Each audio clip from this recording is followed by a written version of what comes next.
आपको ऐसा लग रहा है जैसे सिर्फ आप ही हैं जिसकी दुआएं कबूल नहीं हो रही हैं, जिसकी तहज्जुद की नमाजें असर नहीं कर रही हैं, जिसका जिक्र असर नहीं कर रहा है। लेकिन आपको एक सच बात बताऊं कि ऐसा बिल्कुल नहीं है। आपकी दुआएं, आपकी तहज्जुद, आपका जिक्र, हर एक चीज़ एक असर रखता है। वो धीरे धीरे आपकी दुआओं के करीब आपको लेकर जा रहा है। लेकिन बस अल्लाह ताला आपसे कुछ वक्त का सब्र मांग रहे हैं। अगर वो अपना सब्र आप अल्लाह ताला को दे देंगे तो इंशाअल्लाह अल्लाह ताला आपको वो चीज़ें अता करेंगे जो आपके गुमान में भी नहीं होगी इंशाअल्लाह। तो अस्सलामु अलैकुम वरहमतुल्लाह। प्यारे साथियों, कैसे हैं आप सब? Welcome to the new video. अल्हम्दुलिल्लाह, सेल्फ हीलिंग थ्रू जिक्र का आज हमारा डे 3 है। आई होप कि हमारे जो लास्ट 2 डेज थे आप लोगों ने उनके जो भी टास्क थे वो कंप्लीट किए होंगे, है ना? और अगर आपने टास्क कंप्लीट कर लिए हैं तो आप मुझे कमेंट में ज़रूर बताओ कि आपको कैसा फील हो रहा है, ठीक है? दूसरी ये चीज़ मुझे आपसे कहनी थी कि कमेंट बहुत सारे लोग देखते हैं, पढ़ते हैं। आप भी बहुत सारे लोगों के कमेंट्स पढ़ते होंगे। आप जब भी मेरी वीडियोस या फिर किसी की भी वीडियोस के नीचे किसी का भी कमेंट देखें जो कि इंसान परेशान है, वो कह रहा है कि मेरे लिए दुआ कीजिए, मैं परेशान हूँ, जो भी चीज़ें उसने लिखी है, बस उसके लिए आप एक छोटा सा काम किया कीजिए। वो ये कि आप चाहें तो या तो उन्हें दुआ लिखकर ब्लेसिंग दे दिया करें, या फिर अगर आप नहीं लिख सकते तो उनका कमेंट पढ़ के उनको दुआ दे दिया कीजिए कि अल्लाह ताला इनके लिए आसानी करे। क्योंकि जब एक इंसान किसी दूसरे को दुआ देता है ना, तो अल्लाह ताला फिर उसके लिए भी बहुत आसानी के रास्ते खोलते हैं माशाल्लाह से। तो चलते हैं आज के हमारे टास्क की तरफ। तो आज का हमारा टास्क है वो है accept yourself as you are.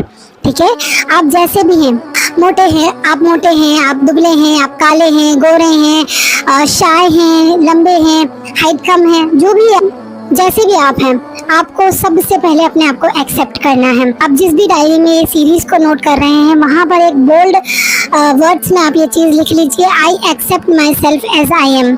ठीक है, क्योंकि जैसे आप अंदर से होते हो ना, जैसा आप अंदर से महसूस करते हो वैसा ही आप दूसरों को दिखते हो, है ना?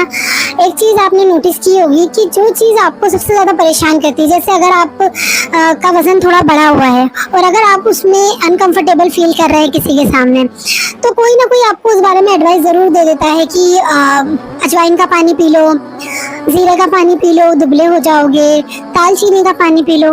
लेकिन अगर जो इंसान अपनी हेल्थ पर कंफर्टेबल रहता है तो उसको कोई भी मशवरा नहीं देता। लोग कहते हैं कि जब इसको कोई प्रॉब्लम नहीं है तो फिर हम कौन होते हैं एडवाइस देने वाले, है ना? तो हमेशा अपने आप को जैसे आप हो वैसा आपको अपने आप को एक्सेप्ट करना है। अगर आप नेगेटिव हो, अगर आप गुस्सैल हो, अगर आप चिड़चिड़े हो गए हो, हर चीज़ में अपने आप को एक्सेप्ट करना है। यहाँ पर ये मैं नहीं कह रही हूँ, सबसे इम्पोर्टेंट पॉइंट की बात जो आपको ध्यान रखनी है, यहाँ पर मैं ये नहीं कह रही हूँ कि अगर आपको आपकी नेगेटिविटी है, आपके अंदर गुस्सा है, चिड़चिड़ापन है, तो आपको उस चीज़ को वैसा ही रहने देना है। नहीं, अगर आपके अंदर ये चीज़ है, ये बुराइयां हैं, तो पहले इनको एक्सेप्ट करो, फिर इनको ठीक करने की कोशिश करना है। ठीक है? हम क्या करते हैं ना, हम अपने आप को बहुत हकीर समझ लेते हैं। हम हमारे आसपास के लोगों को देखते हैं, किसी की हमसे अच्छी हेल्थ है, किसी का हमसे अच्छा रंग है, किसी का हमसे अच्छे फीचर्स हैं, किसी का हमसे अच्छी बॉडी है, तो हम बहुत ज़्यादा डिमोटिवेट हो जाते हैं और हम खुद को बहुत ज़्यादा कमतर, बहुत ज़्यादा हकीर समझने लगते हैं। हम ऐसा सोचते हैं कि दुनिया में सबसे ज़्यादा बुरे हम ही हैं। लेकिन आपको एक चीज़ बताऊं कि हमारे एक बुजुर्ग हैं सैयद वासिफ अली वासिफ, वो फरमाते हैं कि तिनके को भी ना हकीर मत जानो, नहीं तो आँख में पड़ सकता है। यानी अगर एक तिनका है उसको भी आप हकीर जान रहे हैं तो वो भी आपको नुकसान दे सकता है। तो आप कैसे खुद को बुरा मान सकते हैं, है ना? क्योंकि आपको किसने तख्लीक किया है? आपको अल्लाह ताला ने तख्लीक किया है ना। आपको पता है कि आप इस दुनिया में आने से पहले कहाँ थे? जब आप पैदा नहीं हुए तो उससे पहले आप कहाँ थे? हर इंसान तख्लीक में आने से पहले अल्लाह ताला के हुस्ने ख्याल में था। तो माशाल्लाह आप खुद को हकीर समझ के, खुद को कमतर समझ के अल्लाह ताला की तख्लीक में गलती निकाल रहे हैं, नाउज़ुबिल्लाह। आपको अल्लाह ने जैसा बनाया है बहुत खूबसूरत बनाया है, ठीक है? और जब तक कोई इंसान खुद को नहीं पहचान लेता वो खुदा तक नहीं पहुंच सकता है। नबी करीम सल्लल्लाहु अलैहि वसल्लम की हदीस भी है इस बारे में कि जिसने अपने आप को पहचाना उसने अपने रब को पहचाना।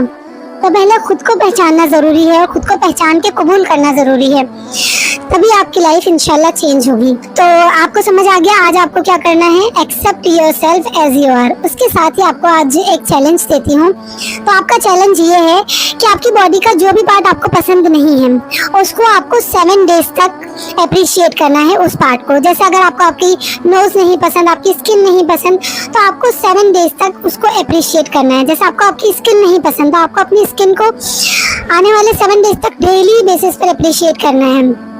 जब आप अपनी स्किन को अप्रिशिएट करने लगेंगे तो आप देखेंगे कि नेक्स्ट 7 डेज के अंदर कोई ना कोई आपको आपकी स्किन के बारे में कॉम्प्लीमेंट देके चला जाएगा इंशाल्लाह। तो इस पर गौर कीजिएगा, और अगर आप इस चैलेंज को एक्सेप्ट कर रहे हैं तो आप किस चीज़ को कॉम्प्लीमेंट देंगे आप कमेंट में ज़रूर बताइए, ताकि बाकी लोग भी उससे आइडिया ले सकें। ओके, अब उसके बाद जो हमारा दूसरा टास्क है आज के दिन का, वो है एक्सेप्टेंस लेटर। ठीक है, जैसा मैंने बताया सबसे पहले खुद को एक्सेप्ट करना है, उसके बाद खुद को एक्सेप्टेंस लेटर लिखना है। लेटर में आप लिख सकते हैं I accept myself as I am. हाँ, मेरे अंदर कुछ गलत आदतें हैं, मैं बहुत जल्दी गुस्सा हो जाती हूँ। हाँ, मुझे मेरा रंग नहीं पसंद है। हाँ, मैं चिड़चिड़ी हो गई हूँ, लेकिन मुझे अपने आप की ये सारी आदतें अब ठीक करनी है, मुझे अपने आप को बदलना है। मेरे अंदर गुस्से की बहुत ख़राब आदत है, लेकिन जब मैं किसी पर गुस्सा कर लेती हूँ तो मुझे उसके बाद बहुत ज़्यादा गिल्टी फील होता है, बहुत बुरा लगता है। तो मैं क्यों ऐसा काम करूँ जो कि मुझे बाद में बुरा फील करना पड़े। इसीलिए अब मैं अपने गुस्से की आदत को ठीक करूँगी इंशाल्लाह, और अल्लाह ताला की पसंदीदा इंसान बनने की पूरी कोशिश करूंगी। अब इस लेटर में मैंने आपको बेसिक लेटर बताया है। आपके अंदर जो जो कमियां आपको लगती हैं, जो जो बुराइयां आपको लगती हैं, वो सारी ही चीज़ें आप इस लेटर में अपने साथ लिख सकते हैं। ठीक है, जब आप ये लेटर लिखेंगे ना तो आपको बहुत ज़्यादा अच्छा लगेगा। सबसे पहली चीज़, जब आप ये लेटर लिखोगे तो आप बहुत ज़्यादा रिलैक्स फील करोगे, बहुत ही अच्छा फील करोगे। आपको ऐसा लगेगा कि जैसे आपको किसी ने हग कर लिया है, किसी ने एक्सेप्ट कर लिया है, आप खुल गए हो, आपको किसी ने बहुत खुशी दे दी है।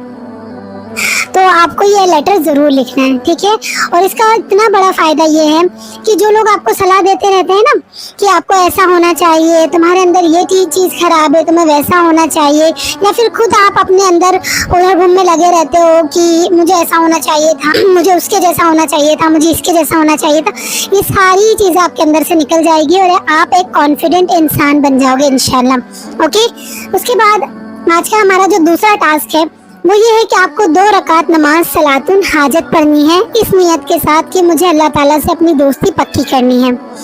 ठीक है, इंशाल्लाह जब आप ये नमाज पढ़ोगे ना तो आपको बहुत ही ज़्यादा सुकून, दिल आपका ऐसा लगेगा जैसे आसमानों में उड़ रहा है। आपको नियत करनी है अल्लाह ताला से कि अल्लाह ताला मैं ये नमाज इसलिए पढ़ रही हूँ कि मुझे आपकी दोस्ती चाहिए, मुझे आपका साथ चाहिए। आई नो मुझसे बहुत सारी गलतियाँ हो जाती हैं, मैं गुनहगार हूँ, बहुत ज़्यादा खताकार हूँ, लेकिन अल्लाह ताला मेरी वो खताएँ, मेरी वो गलतियाँ मुझसे दूर कर दें, लेकिन आप मुझसे दूर कभी मत होइए। अल्लाह ताला मेरी दोस्ती को एक्सेप्ट कीजिएगा, मैं आपके लिए ये नमाज़ पढ़ रही हूँ। इंशाल्लाह जब आप ये नमाज़ पढ़ेंगी ना आप बहुत बहुत अच्छा फील करेंगी। यहाँ पर एक चीज़ इम्पोर्टेंट बता दूँ, वो ये कि कुछ लोग सवाल करेंगे कि क्या ये बिदअत है, ये तो बिदअत है, आप नमाज में इस तरह चीज़ बता रही हैं। तो बिदअत में और नॉर्मल एक इस्लामिक रूटीन को फॉलो करने में बहुत फ़र्क होता है। मैं आपको फ़र्क समझा देती हूँ। बिदअत किस चीज़ को कहा जाता है? बिदअत उस चीज़ को कहा जाता है जो कि हमारे नबी सल्लल्लाहु अलैहि वसल्लम से मुंसलिक की जाए। ये कहा जाए कि ये हमारे नबी सल्लल्लाहु अलैहि वसल्लम किया करते थे, लेकिन यहाँ पर हम इस चीज़ को एक सिंपल नमाज अदा कर रहे हैं, सलातुल हाजत। जैसे हम दुनियावी हाजत के लिए पढ़ते हैं, ऐसे ही हम सलातुल हाजत अल्लाह ताला की मोहब्बत के लिए पढ़ रहे हैं। ओके, आई होप आपको क्लियर हो गया होगा।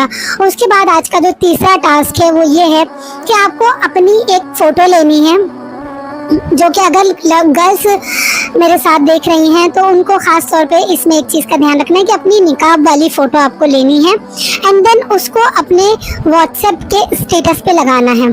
ठीक है, एंड देन उसके साथ आपको लिखना है अल्हम्दुलिल्लाह I am blessed with everything. जब आप ये स्टेटस लगाओगे ना तो आप तो खुश होगे ही होगे। आपके आसपास के जो लोग हैं ना वो सोचेंगे कि इसको ऐसा क्या मिल गया है। वो शायद आपसे पूछेंगे नहीं, लेकिन दिल में कहीं ना कहीं वो सोचेंगे ज़रूर कि इसको कौन सा ख़जाना मिल गया है। तो आप जानते हैं कि आपको तो ख़जाना मिल गया अल्हम्दुलिल्लाह, अल्लाह ताला के ज़िक्र का ख़जाना है ना, और अपने आप को ढूंढने का ख़जाना। तो इंशाल्लाह आप ये सारे टास्क कंप्लीट करेंगे। पिछले जो 2 डेज के टास्क थे आपको वो भी कंप्लीट करने हैं, ओके। और ये वाले टास्क भी आप साथ लेके चलने हैं इंशाल्लाह। आई होप कि आप लोगों के लिए ये वीडियोस, ये जो सीरीज़ है ये हेल्पफुल रह रही होगी। अल्लाह ताला हम सबको नेकियों के काम करने की तौफीक दे। आप सबसे गुजारिश है कि मुझे और मेरी फैमिली को अपनी दुआओं में ज़रूर याद रखिएगा। जल्दी मिलेंगे नेक्स्ट वीडियो के साथ, तब तक के लिए फ़ी अमानिल्लाह।